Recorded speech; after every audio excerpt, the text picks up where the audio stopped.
ছাড়াই যতটুকু কাজ করেছি এই এলাকার মানুষের জন্য করেছি, জনগণের জন্য করেছি।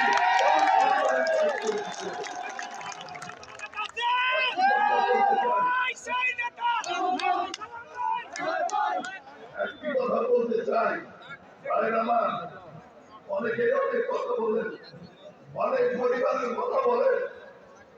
এই কথাটি আমি বলতে চাই এই কারণে, আমি এমপি ছিলাম, আমার এই বাসায় আমার ছোট ভাই টুকু ছিল, আমার ছোট ভাই তোয়া থাকতো, আমার আরো ছোট ভাইরা থাকতো, আমার 8 ভাই।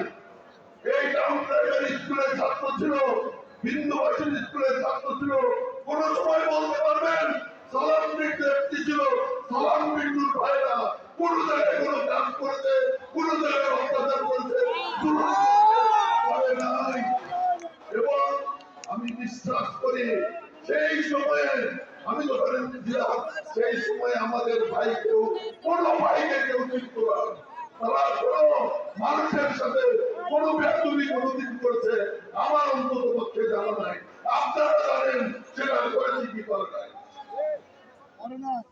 সেই জন্য এই কথাটি বললাম এই কারণে যে কারো রক কাটা গিয়েছে, আমার ছোট ভাই বলেছে আমি হাসপাতালে দেখেছি, আওয়ামী লীগের জেলখানায় দেখেছি, কারো পাও নাই, কারো হাত নাই, গ্রুপে গ্রুপে পারাপারি হয়েছে এবং তারা সন্ত্রাসের রাজত্ব কায়েম করেছিল, সন্ত্রাসের রাজত্ব কায়েম করেছিল।